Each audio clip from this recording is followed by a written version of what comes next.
Hey guys, Steve from Arkansas here. Talking about depression, mental health, and its effects. Oh, and its effects. Depression, mental health, in all its forms, is a lifelong struggle. Sometimes it occurs early in life. Of course, y'all hear the stories of children and young adults suffering and having breakdowns and so forth. The problem is, most of the ones you hear about are the ones that go psychopathic, truly psychotic, and start hurting people. And of course, as I heard one time, the difference between psychotic and a psychopath, very simply, is psychotic, you think the people from Mars are here now to get you. Psychopathic is the people from Mars are here now to get you, and you go out and kill them, which usually means your neighbor, etc. There are plenty of us that suffer from psychosis, depression, anxiety, and so forth that sit here and suffer quietly in silence. So often in silence. We just sit here, sometimes sleeping, sometimes not sleeping for days, and just finding another reason to live another day, to get out of bed another day. I remember when I first came down with depression, it was slow at first. I was suffering from severe anxiety and just trying to go to work.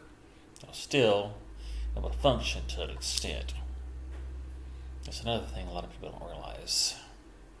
3 out of 4 people out there suffer from some sort of mental disorder. Of course, some of them are very minor.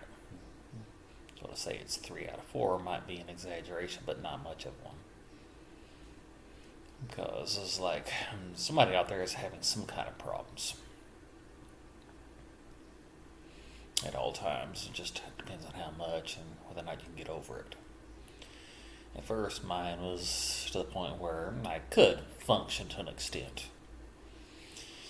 Then it got so bad where I couldn't even. It was like thought of going to work just made me sick to the stomach. It's like it's indescribable. It's just like it feels like you're gonna throw up.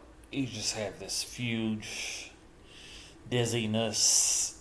You start shaking. You just can't do it. It's just physically impossible.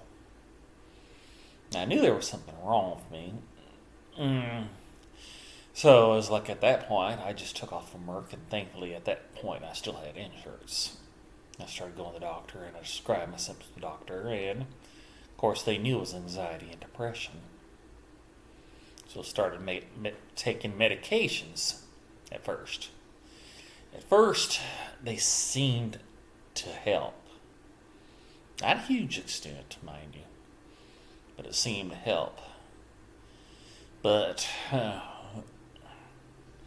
don't know what it was, if I was taking them wrong or he had me on the wrong dosage or what. Eventually, they stopped working. And at some point, it's like I lost my job. My depression got worse, and one day I went to bed and I didn't get out of bed again. It was like day after day, I lost all sense of time. My wife at the time, bless her, she did her best to try to get me to function and did what she could to try to help me. Managed everything. And because I couldn't work and she didn't work, we had just had baby Scarlett. Scarlett was about 2 years old at that time.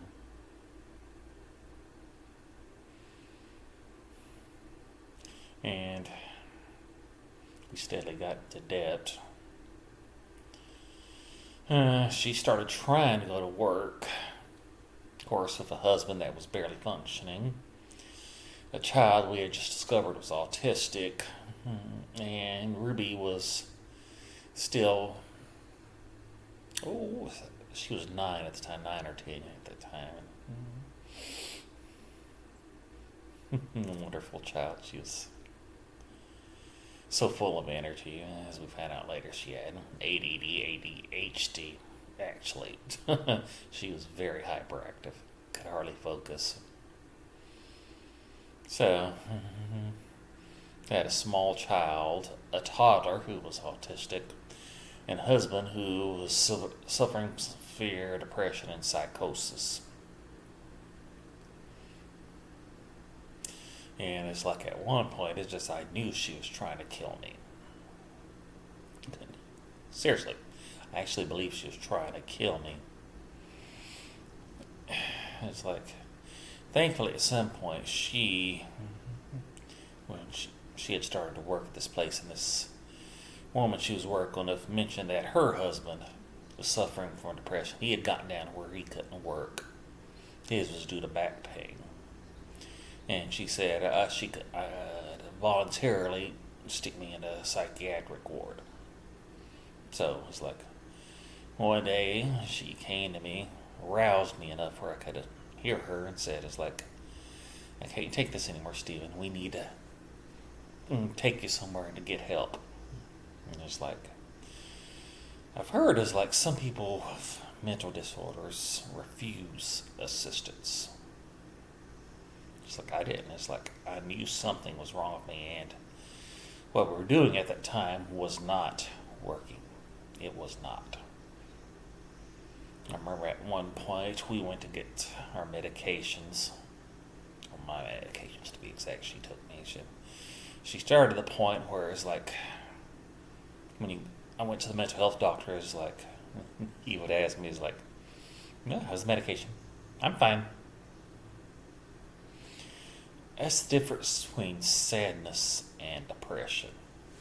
Sadness is like, oh, I'm sad. It's like tears are falling down your face, and you're telling everybody is like you're so sad, and this, that, and other. People with depression will tell you, I'm fine. Just leave me alone. I'm fine. Blank. No expression. Just saying.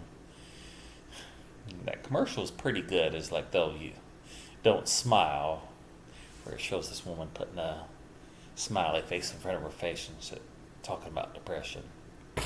You don't know what's wrong with you. You don't know your symptoms. You're just barely able to function, if you're able to function at all.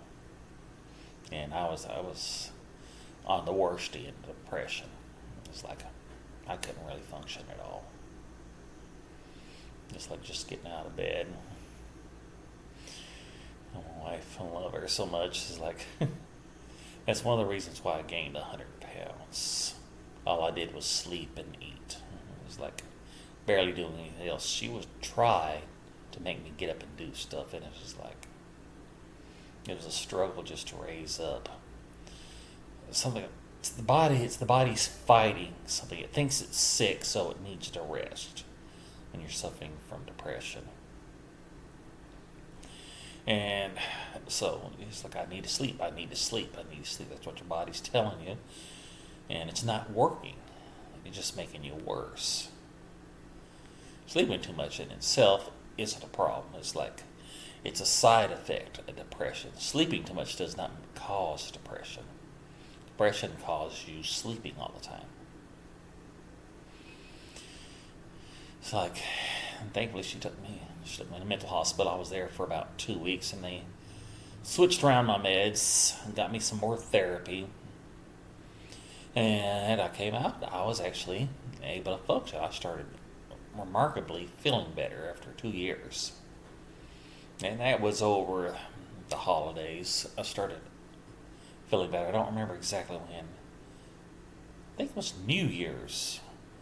I remember celebrating New Year's, and one of the times I was in a mental hospital. Might have been then. And I came out and I started feeling better, and I was able to function for a time. I was able to work for about another year. And I started acting normal for a time, but as I discovered, I can't handle stress anymore. Any kind of stress, and it can make me have another breakdown. It's like, and of course, our life was in a turmoil at the time. So, yeah, I eventually lost that job. I was able to work for almost a year, but then it's like I couldn't handle stress at all anymore. And when we lost our home, of course, which didn't help my mental health any more than made it worse. I was in and out of the mental institution for several years. I'd go in quite regularly. It's like, I don't know if it was the stress causing it or me just trying to escape from the stress or what, but yeah, it caused a huge problem with my family. And let me tell you this, a wife that can put up with you through all of that. Your spouse, if they can put up with you through all that, is like they're the most amazing person. And Candy, my wife, she divorced me, of course. Majority of people who suffer from mental health, at some point, a marriage ends. And she tolerated me through a whole lot, and still think of her blue eyes and her smile. She's the most wonderful, beautiful woman I've had the fortune to know. It's like, and I'll always love her. And I'll never have another relationship because I can't. Due to my mental health, possibly, but to my way of thinking, it's like it's because it's like she's only the one for me. She's my childhood sweetheart, and it was my fault. I lost my family. I lost her. I hope to one day be able to see my kids again. It's like as soon as I get my finances in order and find a way to move close enough where I can see them again. It's like, because I miss them so much. I love my wife and kids. And there's wouldn't be nobody else can replace them. Nobody can or ever will. Mental health and its fix. It can cost you everything. Your finances, your health, and your family. Get help. Get help as early as possible. And don't wait.